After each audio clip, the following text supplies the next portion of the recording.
personal tour. That's all next right here on AM Sunday. But first this morning on AM Sunday, one of the most spectacular sights during this week's upcoming Democratic National Convention is an exhibit called Pictures of You, Images from Iran. It's a traveling installation of Iranian portraits that has roots both in photojournals, or journalism, I should say, and fine art. Tom Laughlin is the artist behind the multimedia exhibit, and he joins us early Sunday morning with more. Good morning. Good morning. We saw just a quick sneak peek of one of those photos. Talk about how far back your interest in Iran or Iranian culture dates back. Really back to middle school for me. I was in 4th grade when the Iranian university students climbed over the wall of the U.S. Embassy and held that embassy for 444 days. And I remember at the time, every night on the nightly news, you know, this is day 120 of the hostage crisis.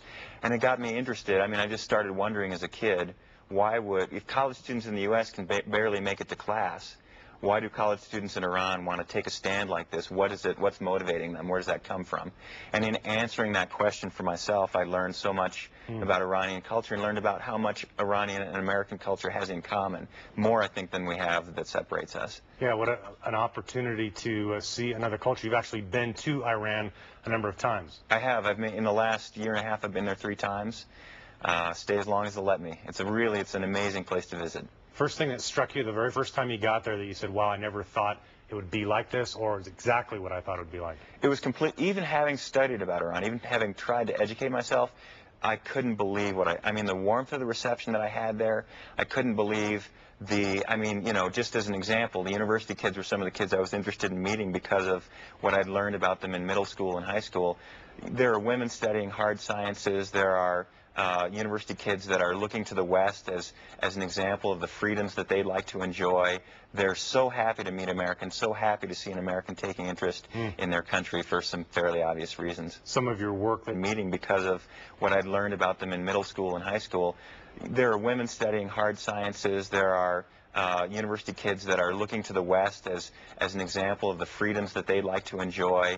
They're so happy to meet Americans, so happy to see an American taking interest in their country for some fairly obvious reasons. Some of your work that folks will be able to see here shortly. One of the goals that you want people to do when they walk through this exhibit is to think. I do. I mean, for me, the show is, I can't represent what Iranian culture is about entirely. I can show what I saw there. I can show some of the people that I met there. But what I can't show, I can't represent everything about the culture. What this show is about for me is Americans and how they respond to it. What happens when you take some images from Iran and you put them on the American landscape and Americans see them? How are they going to respond? And so we've structured this show so you can see through the photographs and you can see them from both sides. So Americans can talk to one another about what they're seeing. They can observe other people's responses. We're really trying to start a dialogue here. And am I understanding the exhibit correctly? Ambient sounds as well of I don't know, downtown or out in the countryside? There will be some familiar sounds like kids playing on a playground, but then you'll notice they're shouting to each other in Farsi. There are also snippets from interviews where Iranians are talking about their lives, about anything from poetry to their perceptions of the United States to what they most want. And those sort of sound bites will be playing in the exhibit as people are walking through. How'd you make this marriage work with the exhibit coinciding with the DNC, or was that the game plan all along? No, it was a happy accident in a lot of ways. We wanted to start this show a year ago, but the technology didn't exist to print the panels the way that we've printed them. And really, the show couldn't have been done a year ago. So I can say with some confidence, nobody's ever seen anything like this before. Some confidence, any controversy going into it? Quite a lot, actually. It's been quite surprising. We had a little sneak preview in Crested Butte, where I live right now, and we got a very warm reception there, but also some negative responses and some very well thought out negative responses. There's a lot of anger out there that's directed at Iran, and I think it's based on misconceptions, but I'd like to hear what everybody has to say. This isn't about my point of view, it's about what people think of it. Sure, and again, the exhibit situated where?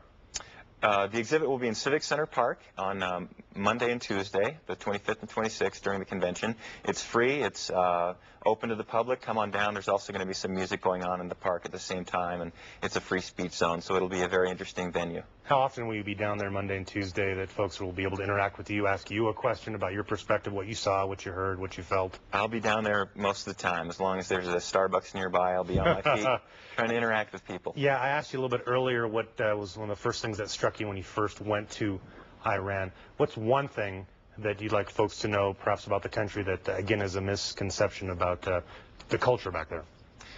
You know, one story that comes to mind for me is a kid I met there on the streets of Isfahan, Iran, wearing a Dixie Chicks T-shirt. Wow. I mean, he had a sort of rough-looking face and a beard, maybe a scary face to Americans, but he was wearing a Dixie Chick shirt because he admired the freedom we have in this country to stand up and say what we believe without being punished.